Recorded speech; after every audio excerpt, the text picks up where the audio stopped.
Добро пожаловать на мой канал. Я Ирада, как всегда, рада видеть вас у себя в гостях. Сегодня я приготовила ленивые хачапури.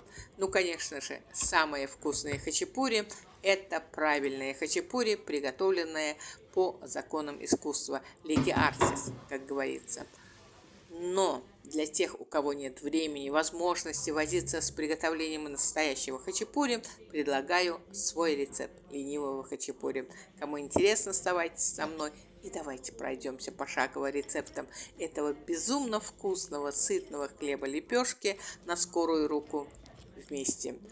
А перечень и количество всех ингредиентов для приготовления хачапури вы видите на ваших экранах. Эту же информацию я продублирую внизу под видео.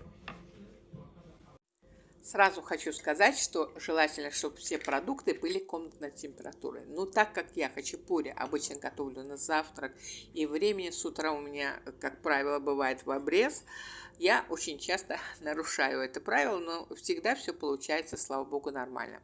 Итак, в отдельной миске веничком взбиваю одно яйцо. Туда же отправляю ванильный сахар, щепотку соли и 1 чайную ложку сахара для баланса вкуса. Все слегка мешаю, взбивать не обязательно.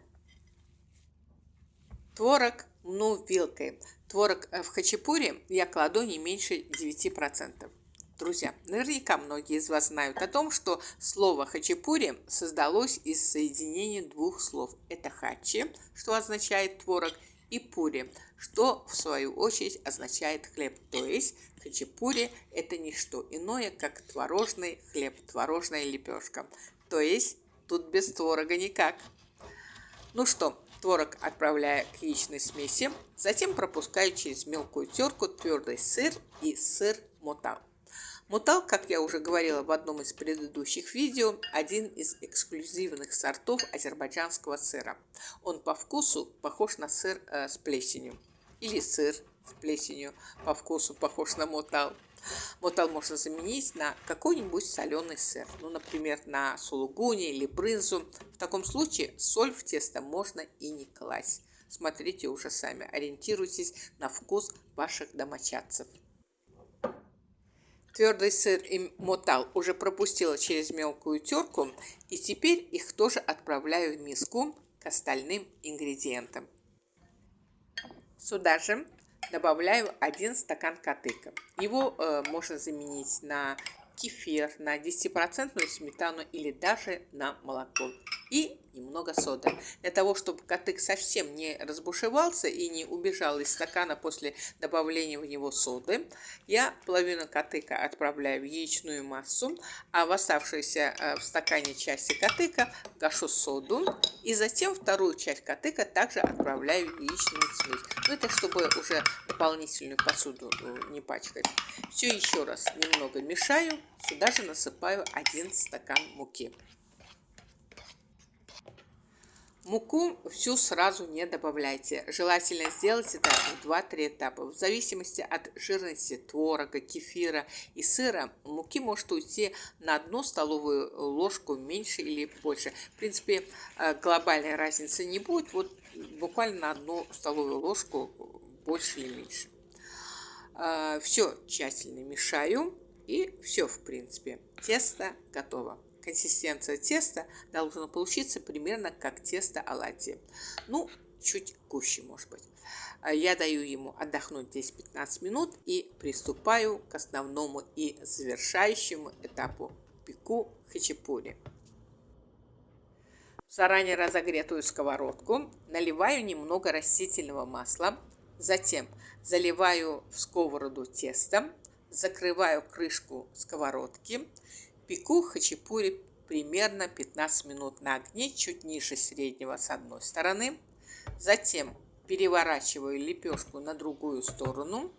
И уже без крышки пеку хачапури еще 5-6 минут. При необходимости можно по второму кругу испечь хачапури по 2-3 минуты с каждой стороны, чтобы уже было наверняка. Это уже ориентируйтесь по своей плите. Друзья, Диаметр моей сковородки 28 сантиметров. Я все тесто из указанного количества продуктов за один раз отправляю в эту сковородку и пеку одно большое и достаточно высокое хачапури одним разом. Именно таким мы его любим. Но если вы предпочитаете более аккуратные и не очень высокие хачапури, то можно тесто из указанного количества продуктов испечь в сковородке диаметром 20-22 сантиметра. Тогда у вас получится две не очень высокие и достаточно аккуратные лепешки. Смотрите уже сами. В хачапури сливочного вкуса должно быть слышно хорошо. Поэтому готовые хачапури еще в горячем виде мажу сливочным маслом. Хачапури подаю на стол в горячем виде. Ну что, друзья, самый доступный набор продуктов, которые имеются буквально в каждом доме, где маломальски любят готовить, плюс немного вашего времени и вуаля!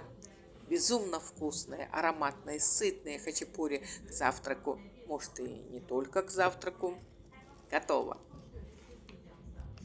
Друзья, обязательно приготовьте такой вкусный хачапури для себя и для своих близких. Я всем желаю приятного аппетита, хорошего дня, бодрого настроения и благодарю всех за просмотр. Спасибо вам за ваши лайки и комментарии. Мне очень приятно их читать.